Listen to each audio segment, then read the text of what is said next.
केंद्र सरकार खुदरा बाजार में 29 रुपये प्रति किलोग्राम पर चावल किस नाम से बेचेगी? ठीक है, तो इसका आंसर हो जाएगा ये भारत चावल के नाम से केंद्र सरकार है जो वो खुदरा बाजार में 29 रुपये प्रति किलोग्राम पर चावल ये बेचेगी। किस नाम से? तो ये भारत चावल के नाम से। ठीक है, भारत चावल के नाम से ये केंद्र सरकार खुदरा बाजार में 29 रुपये प्रति किलोग्राम चावल बेचेगी। ठीक है, चलिए इसका नोट्स देख लेते हैं। भारत राइस के 5 से 10 किलोग्राम के पैकेट उपलब्ध होंगे। ठीक है, पीटीआई दिल्ली सरकार अगले सप्ताह से खुदरा बाजार में 29 रुपये प्रति किलोग्राम पर भारत चावल बेचेगी।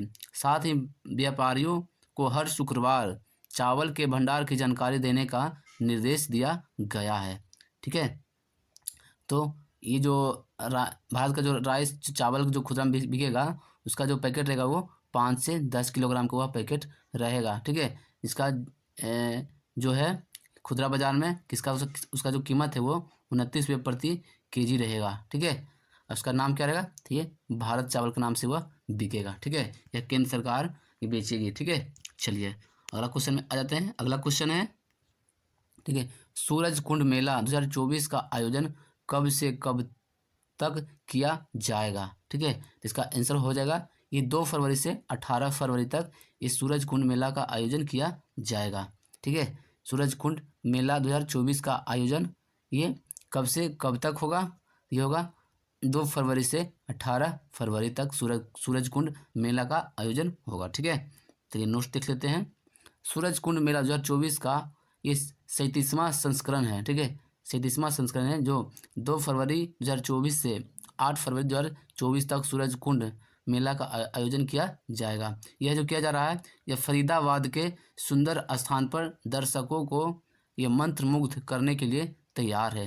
ठीक है, यह जो सूरज कुंड मेला का आयोजन 2024 में कहाँ हो रहा है? तो ये फरीदाबाद में हो रहा है। ठीक है, फरीदाबाद के ये सुंदर स्थान है वहाँ पे किया जा रहा है। ठीक है, सूरज कुंड मेला 2024 का एक कैमा संस्करण है? तो ये 37वां संस्करण है। ठीक है, कैमा संस्करण है? ये 37वां संस्करण है सूरज कुंड मेला का। ठीक है, ये कहाँ किया जा रहा है आयोजन सूरज कुंड मेला का आयोजन? ये फरीदाबाद के इस सुंदर स्थान में। ठीक है, चलिए आते हैं अगला क्वेश्चन में। नमस्कार दोस्तों आज की इस वीडियो में मैं आप सभी को आज का करंट अफेयर बताने जा रहा हूं। ठीक है, तो आज का जितने भी करंट अफेयर है ये सभी महत्वपूर्ण करंट अफेयर है। 4 फरवरी 2024 का ये करंट अफेयर है। रेलवे, एसएससी और स्टेट लेवल के कोई भी एग्जाम के लिए ये सभी करंट अफेयर बहुत ही महत्वपूर्ण है। तो दोस्तों वीडियो को स्किप नहीं कीजिएगा और वीडियो को अंत तक देखिएगा। ठीक है, तो जितने भी करंट अफेयर है सभी आज इस वीडियो के माध्यम से आप सभी को बताने वाले हैं। चलिए वीडियो को शुरू करते हैं। वीडियो को शुरू करने से पहले आपसे एक रिक्वेस्ट है, अभी तक आपने अभिकृत स्टडी पॉइंट को आप सब्सक्राइब नहीं किया है तो अभिकृत स्टडी पॉइंट को आप सब्सक्राइब कर दीजिए। ठीक है, और बेल आइकन को भी प्रेस कर दीजिए ताकि लेटेस्ट वीडियो का नोटिफिकेशन सबसे पहले आप तक पहुंच जाए। चलिए वीडियो को शुरू करते हैं बिना किसी देरी के। ठीक है दोस्तों, अंत में जो कुछ लगभग 15 क्वेश्चन है वो आपको रिवीजन क्वेश्चन बताएंगे जो कि पहले आपको बता चुके हैं, उसी को 1 लाइनर में आपको रिवीजन करेंगे। ठीक है, तो वीडियो को स्किप नहीं करना। चलिए वीडियो को शुरू करते हैं पहला क्वेश्चन के साथ। पहला क्वेश्चन है, केंद्र सरकार खुदरा बाजार में 29 रुपये प्रति किलोग्राम चावल किस नाम से बेचेगी? इसका आंसर हो जाएगा भारत चावल के नाम से केंद्र सरकार खुदरा बाजार में चावल को बेचेगी। ठीक है, भारत चावल के नाम से केंद्र सरकार खुदरा बाजार में 29 रुपये प्रति किलोग्राम के नाम से यह बेचेगी। ठीक है, यानी खुदरा बाजार का कीमत कितना हो जाएगा चावल का दाम? तो 29 रुपये प्रति किलो। इसका नाम रहेगा भारत चावल। ठीक है, भारत चावल के नाम से यह चावल बिकेगा। तो नोट्स देख लेते हैं। भारत राइस के 5 और 10 किलोग्राम के पैकेट उपलब्ध होंगे। पीटीआई दिल्ली। ठीक है, भारत सरकार अगले सप्ताह में खुदरा बाजार में 29 रुपये प्रति किलोग्राम पर चावल बेचेगी। साथ ही व्यापारियों को हर शुक्रवार को चावल के भंडारण की जानकारी देने का निर्देश दिया गया है। ठीक है, तो जो भारत में जो चावल बिकेगा यह क्या नाम रहेगा? तो ये भारत चावल के नाम से बिकेगा। ठीक है, इसका जो पैकेट रहेगा ये 5 से 10 किलोग्राम का यह पैकेट रहेगा। ठीक है, ये जो चावल बिकेगा भारत चावल वो 5 से 10 किलोग्राम का यह पैकेट रहेगा जो कि बाजार में 29 रुपये प्रति किलोग्राम की दर से यह मार्केट में बिकेगा। ठीक है, चलिए आ जाते हैं अगला क्वेश्चन में। अगला क्वेश्चन है, ठीक है, लोकप्रिय तमिल अभिनेता विजय ने 2 फरवरी को अपनी राजनीतिक पार्टी के गठन की घोषणा की है, ठीक है। तो उनकी पार्टी का नाम क्या है? इसका आंसर हो जाएगा ये तमिलगा वेट्री कजगम, ठीक है। तमिला वेट्री कजगम ये पार्टी का नाम है, ठीक है।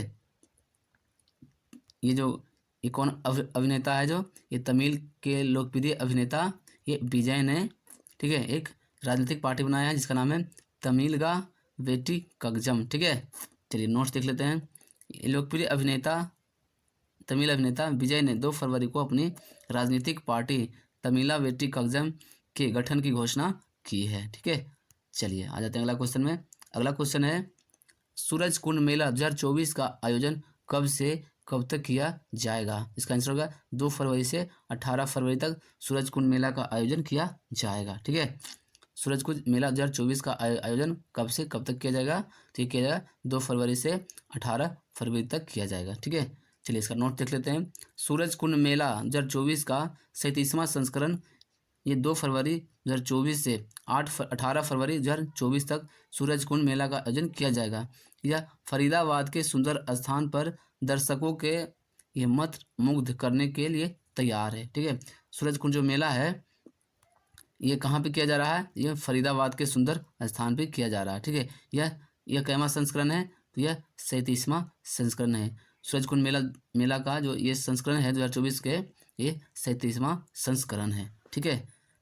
सूरज कुंड मेला का आयोजन कहाँ पे किया जा रहा है? तो ये फरीदाबाद के सुंदर स्थान में किया जा रहा है, ठीक है। चलिए आते हैं अगला क्वेश्चन में। अगला क्वेश्चन है अंतर्राष्ट्रीय मानव बंधुत्व दिवस प्रत्येक वर्ष किस दिन मनाया जाता है? तो इसका आंसर हो जाएगा ये 4 फरवरी को मनाया जाता है, ठीक है। अंतर्राष्ट्रीय मानव बंधुत्व दिवस प्रत्येक वर्ष कब मनाया जाता है? तो ये 4 फरवरी को मनाया जाता है। नोट्स इसका देख लेते हैं। अंतर्राष्ट्रीय मानव बंधुत्व दिवस प्रत्येक वर्ष 4 फरवरी को मनाया जाता है। 2024 में यह शुभ अवसर रविवार को होगा, ठीक है, जो दुनिया भर के लोगों को रुकने और हमारे तेजी से ये परस्पर जुड़े वैश्विक समुदाय में एकजुटता के मूल्य पर विचार करने का अवसर प्रदान करता है, ठीक है। चलिए अगला क्वेश्चन में आ जाते हैं। अगला क्वेश्चन है कर्नाटक ने किस राज्य की टीम को हराकर ये नागेश ट्रॉफी अपने नाम की यानी कि नागेश ट्रॉफी जीती है? इसका आंसर हो जाएगा ये आंध्र प्रदेश, ठीक है। कर्नाटक ने ठीक है आंध्र प्रदेश को हराकर ये नागेश ट्रॉफी जीती है, ठीक है। चलिए इसका नोट्स देख लेते हैं। कर्नाटक ने नागेश ट्रॉफी जीती है जो पुरुष के राष्ट्रीय दृष्टिबाधित T20 क्रिकेट टूर्नामेंट 2023-24 में एक महत्वपूर्ण उपलब्धि है, ठीक है। चलिए आते हैं अगला क्वेश्चन में। अगला क्वेश्चन है वित्त मंत्री के मुख्य सलाहकार के रूप में हाल ही में किसे नियुक्त किया गया है? तो है ठीक है, इसका आंसर हो जाएगा पवन कुमार, ठीक है। वित्त मंत्री के सलाह के रूप में किसे नियुक्त किया गया है? तो ये पवन कुमार को। वित्त मंत्री के मुख्य सलाहकार कौन है? तो हो गए पवन कुमार, ठीक है। पवन कुमार है जो वित्त मंत्री के मुख्य सलाहकार हैं, ठीक है। इसका नोट देख लेते हैं। श्री पवन कुमार ने वित्त मंत्रालय के व्यय विभाग के मुख्य सलाहकार का कार्यभार संभाला है। कैबिनेट की नियुक्ति समिति के अनुमोदन के परिणाम स्वरूप श्री पवन कुमार ICOS ने 1 फरवरी 2024 को लेवल 17 में वित्त मंत्रालय के व्यय विभाग में मुख्य सलाहकार के रूप में कार्यभार ग्रहण किया है, ठीक है। चलिए अगला क्वेश्चन में आ जाते हैं। अगला क्वेश्चन है पेरिस में किस स्थान पर भारत का पेमेंट इंटरफेस UPI लॉन्च किया गया है? इसका आंसर होगा एफिल टावर, ठीक है। एफिल टावर में पेरिस में भारत का पेमेंट इंटरफेस UPI लॉन्च किया गया है जो कि एफिल टावर में, ठीक है। ये पेरिस के एफिल टावर में भारत का पेमेंट इंटरफेस UPI लॉन्च किया गया है, ठीक है। ये एफिल टावर में यूनिफाइड पेमेंट इंटरफेरेंस जिसको UPI कहते हैं उसको औपचारिक रूप से पेरिस के एफिल टावर में लॉन्च किया गया है। चलिए आते हैं अगला क्वेश्चन में। अगला क्वेश्चन है 2024 पेरिस ओलंपिक के लिए मशाल वाहक के रूप में किसका चयन किया गया है? इसका आंसर हो जाएगा ये अभिनव बिंद्रा को चयन किया गया है, ठीक है। 2024 पेरिस ओलंपिक के लिए, ठीक है, के लिए ये मशाल वाहक के रूप में किसे चयन किया गया है? तो ये अभिनव बिंद्रा को चयन किया गया है, ठीक है। चलिए आ जाते हैं इसका नोट्स में। भारत के पहले व्यक्तिगत ओलंपिक स्वर्ण पदक विजेता और IOC एथलीट आयोग के सदस्य अभिनव बिंद्रा प्रतिष्ठित को ले जाने के लिए चुने गए 11,000 मसाल धारकों में से एक हैं। ठीक है, चलिए आते हैं अगला क्वेश्चन में। अगला क्वेश्चन है Uttarakhand uniform civil code committee के अध्यक्ष कौन बने हैं। ठीक है, इसका आंसर हो जाएगा ये रंजना प्रकाश देसाई। ठीक है, रंजना प्रकाश देसाई जो हैं, रंजना प्रकाश देसाई हैं जो ये Uttarakhand uniform civil code committee के अध्यक्ष बने हैं। ठीक है, रंजना प्रकाश देसाई। ठीक है, चलिए नोट्स देख लेते हैं। जस्टिस रंजना प्रसाद देसाई की अध्यक्षता में समिति की मुख्यमंत्री पुरस्कार सिद्धि धामी को यूनिफॉर्म सिविल कोड का ड्राफ्ट सौंपा है। ठीक है, चलिए इसका अगला क्वेश्चन में आ जाते हैं। अगला क्वेश्चन है भारतीय क्रिकेटर यशस्वी जायसवाल ने क्रिकेट किसके खिलाफ टेस्ट मैच में दोहरा शतक बनाया है। ठीक है, इसका आंसर हो जाएगा इंग्लैंड के खिलाफ यशस्वी जायसवाल ने यह पहला दोहरा शतक बनाया है। ठीक है, चलिए इसका नोट देख लेते हैं। भारत के बाएं हाथ के सलामी बल्लेबाज यशस्वी जायसवाल ने अपने टेस्ट करियर की पहली डबल सेंचुरी ठोक दी है। उन्होंने शनिवार को इंग्लैंड के खिलाफ दूसरे टेस्ट के दूसरे दिन यह कारनामा अंजाम दिया है। उन्होंने 290 गेंदों में 19 चौके और 6 छक्के के दम पर उन्होंने 209 रन की पारी खेली है। ठीक है, यशस्वी जायसवाल का यह पहला दोहरा शतक है जो यह इंग्लैंड के खिलाफ बनाया है। ठीक है, चलिए आते हैं अगला क्वेश्चन में। अगला क्वेश्चन है प्रधानमंत्री आवास योजना के तहत अगले 5 वर्षों में कितने अतिरिक्त मकानों का निर्माण किया जाएगा। इसका आंसर हो जाएगा 2 करोड़। ठीक है, 2 करोड़ अतिरिक्त मकानों का निर्माण किया जाएगा ये प्रधानमंत्री आवास योजना के तहत। ठीक है, चलिए प्रधानमंत्री आवास योजना के तहत अगले 5 साल तक कितने मकानों का निर्माण किया जाएगा, तो ये 2 करोड़ मकानों का निर्माण किया जाएगा। ठीक है, चलिए नोट्स देख लेते हैं। प्रधानमंत्री आवास योजना को लेकर वित्त मंत्री ने कहा है कि सरकार 3 करोड़ मकानों का लक्ष्य प्राप्त करने के करीब है। उन्होंने कहा है कि परिवारों की संख्या में वृद्धि होने से बड़ी जागरूकों को पूरा करने के लिए अगले 5 वर्षों में 2 करोड़ अतिरिक्त मकानों का निर्माण कार्य शुरू किया जाएगा। ठीक है, चलिए अगला क्वेश्चन में आ जाते हैं। अगला क्वेश्चन है उत्तर भारत का पहला मानव DNA बैंक किस विश्वविद्यालय में बनाया जाएगा। इसका आंसर हो जाएगा ये बनारस हिंदू विश्वविद्यालय, जिसको BHU कहते हैं, BHU में बनाया जाएगा। ठीक है, उत्तर भारत का पहला मानव DNA बैंक। ठीक है, पहला मानव DNA बैंक ये किस विश्वविद्यालय में बनाया जाएगा, तो ये बनारस हिंदू विश्वविद्यालय में ये बनाया जाएगा। ठीक है, तो BHU में बनाया जाएगा। चलिए इसका नोट्स देख लेते हैं। काशी हिंदू विश्वविद्यालय के नाम से एक और बड़ी उपलब्धि जुड़ने जा रही है। यहाँ DNA बैंक, ठीक है, यानी कि वाराणसी BHU DNA बैंक, ठीक है, BHU DNA बैंक बनाया जा रहा है। एक मशीन भी लगा दी गई है वाराणसी में। काशी हिंदू विश्वविद्यालय में पहली बार DNA बैंक बनने जा रहा है। ठीक है, ये पहली बार DNA बैंक कहाँ बनने जा रहा है, तो ये BHU में बनने जा रहा है। ठीक है, चलिए आते हैं दोस्तों, अब हम आप सभी को ये रिवीजन क्वेश्चन बताने जा रहे हैं। ठीक है, जो कि पहले आप जानकारी हो चुका है, अब सिर्फ रिवीजन कर लेते हैं। ठीक है, चलिए ये पहला पॉइंट है 1 फरवरी को भारतीय तट रक्षक दिवस मनाया गया है। ठीक है, 1 फरवरी को क्या मनाते हैं, तो ये भारतीय तट रक्षक दिवस मनाते हैं। ठीक है, चलिए अगला में आ जाता है। ये प्रतिष्ठित इतिहासकार R चंपक लक्ष्मी का निधन हो गया है। ठीक है, ये प्रतिष्ठित इतिहासकार थे R चंपक लक्ष्मी का निधन हो गया है। चलिए अगला पॉइंट में आ जाता है।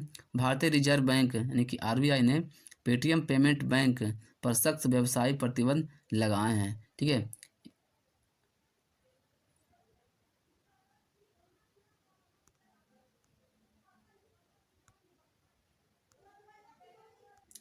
पेटीएम जो कि 29 फरवरी से यह पेटीएम है जो ये बंद होने वाला है, यानी कि पेटीएम बंद नहीं होने वाला है, पेटीएम पेमेंट बैंक का जो सर्विस है वो बंद हो जाएगा। ठीक है, यही व्यावसायिक प्रतिबंध लगाया है RBI ने।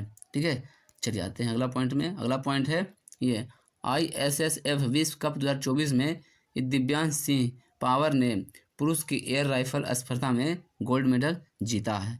ठीक है, तो ISSF विश्व कप 2024 में पुरुष की एयर राइफल स्पर्धा में गोल्ड मेडल किसने जीता है, तो ये दिव्यांश सिंह पावर ने गोल्ड मेडल जीता है। ठीक है, चलिए अगला पॉइंट में आ जाते हैं। बीसीसीआई सचिव जय शाह तीसरी बार एशियाई क्रिकेट परिषद के अध्यक्ष बने हैं, यानी कि एसीसी के अध्यक्ष कौन बने हैं तीसरी बार, तो ये जय शाह बने हैं। ठीक है, एशियाई क्रिकेट परिषद के अध्यक्ष कौन बने हैं तीसरी बार, तो ये जय शाह बने हैं, जो कभी बीसीसीआई के सचिव हैं। ठीक है, बीसीसीआई के सचिव कौन है, तो ये जय शाह हो गए। ठीक है, बीसीसीआई के सचिव कौन है, तो ये जय शाह हैं। ठीक है, चलिए आ जाते हैं अगला पॉइंट में।